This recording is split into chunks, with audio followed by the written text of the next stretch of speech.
Hello learners. Today we will start with the new subject that is business law. सबसे पहले हम पढ़ेंगे business law होता क्या है.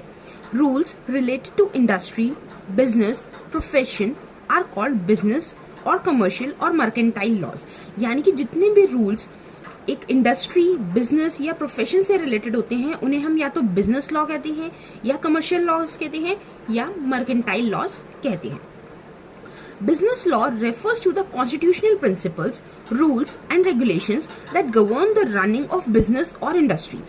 Business laws होते क्या है? Business laws वो सारे constitutional principles, rules या regulations होते हैं जिसके थ्रू business या इंडस्ट्री किस तरीके से रन करेगी, उनको क्या रूल्स फॉलो करने चाहिए, क्या गाइडलाइंस फॉलो करनी चाहिए, वो जो भी कॉन्स्टिट्यूशन ने हमारे को लॉज दिए हैं बिजनेस से रिलेटेड उन सबको हम बिजनेस लॉज कहते हैं. किसी भी काम को परफेक्टली या स्मूथली रन करने के लिए हमें लॉ की जरूरत होती है. अगर लॉज नहीं होंगे तो हमें कैसे डिसाइड कर पाएंगे कि अगर डिस्प्यूट्स हो गए हैं तो किस चीज के ऊपर क्या डिसाइड करना चाहिए, कि हमें क्या डिसीजन लेना चाहिए. अगर हमारे रूल्स ही नहीं बने होंगे तो हम कैसे डिसाइड करेंगे.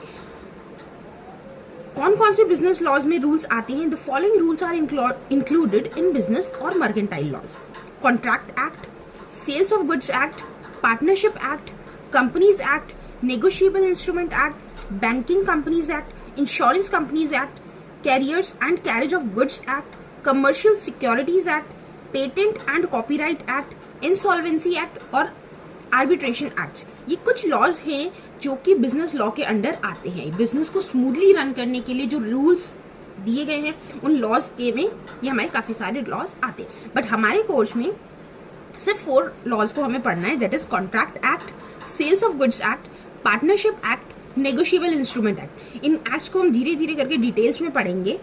सबसे पहले हम स्टार्ट करेंगे कॉन्ट्रैक्ट एक्ट के साथ, जो कि है Indian contract act 1872. Indian contract act 1872 पढ़ने से पहले हमारे को इस एक्ट को समझने से पहले कुछ डेफिनेशंस हैं या कुछ इंपॉर्टेंट टर्म्स हैं जो हमें पता होनी चाहिए ताकि हम इसे क्लियरली समझ सकें. सबसे पहले होते हैं प्रपोजल. प्रपोजल गिवन है section 2 subsection a of the contract act 1872. Proposal का मतलब क्या होता है? When one person signifies to another his willingness to do और to abstain from doing anything with a view to obtain assent of the other to such act और abstinence, he is said to make a proposal.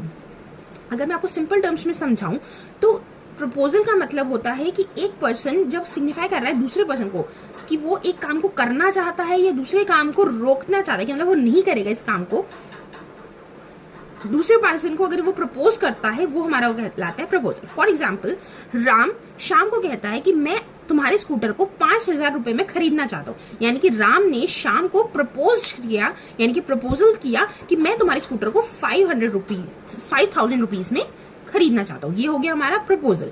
Next term है हमारी acceptance and promise, जो कि section 2 subsection B of the Indian contract act 1872. ये sections जरूर याद करना है आपने, बहुत इंपॉर्टेंट होते हैं. सेक्शन 2 सबसेक्शन ए, यहाँ पे section 2 subsection B. When the person to whom the proposal is made signifies his assent thereto, the proposal is said to be accepted. A proposal when accepted becomes a promise. Means जब दूसरा person जिसे proposal दिया गया है उस proposal को वो अपनी एसेंट दे देता है, यानी कि अपनी परमिशन दे देता है, हामी भर देता है, तब वो प्रपोजल एक्सेप्टेंस हो जाता है. और जो प्रपोजल एक्सेप्ट कर दिया जाता है तब वो क्या बन जाता है? प्रॉमिस. यानी कि एक प्रपोजल जो एक्सेप्ट कर लिया गया है वो बाद में क्या बन जाएगा? प्रॉमिस. राम ने शाम को प्रपोज किया था कि मैं तुम्हारा स्कूटर 5,000 रुपीज में खरीदना चाहता हूँ. अगर शाम इस बात को मान जाता है, हामी भर देता है, यानी कि एक्सेप्ट कर लेता है, तो ये एक्सेप्टेंस हो जाएगी. और जब अगर राम ने शाम के प्रपोजल को एक्सेप्ट कर लिया तो वो जो प्रपोजल था वो किसमें कवर हो जाएगा? चेंज हो जाएगा प्रॉमिस में. नेक्स्ट टर्म है हमारी प्रॉमिसर एंड प्रॉमिसी, जो कि गिवन है सेक्शन 2 सबसेक्शन सी में. प्रॉमिसर क्या होता है? The person making proposal. जो पर्सन प्रपोजल दे रहा है, प्रपोजल बना रहा है, वो होता है हमारा प्रॉमिसर. और जो पर्सन एक्सेप्ट कर लेगा प्रपोजल को वो हमारा होता है प्रॉमिसी. जो हमारा लास्ट एग्जांपल हमने दिया था राम और श्याम का, उसमें जो राम था वो प्रॉमिसर था और जो श्याम था वो promisee.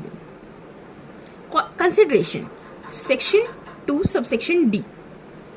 Section 2 subsection D. When at the desire of the promisor, the promisee or any other person has done or abstained from doing, or does or abstain from doing, or promises to do or abstain from doing something, such act or abstinence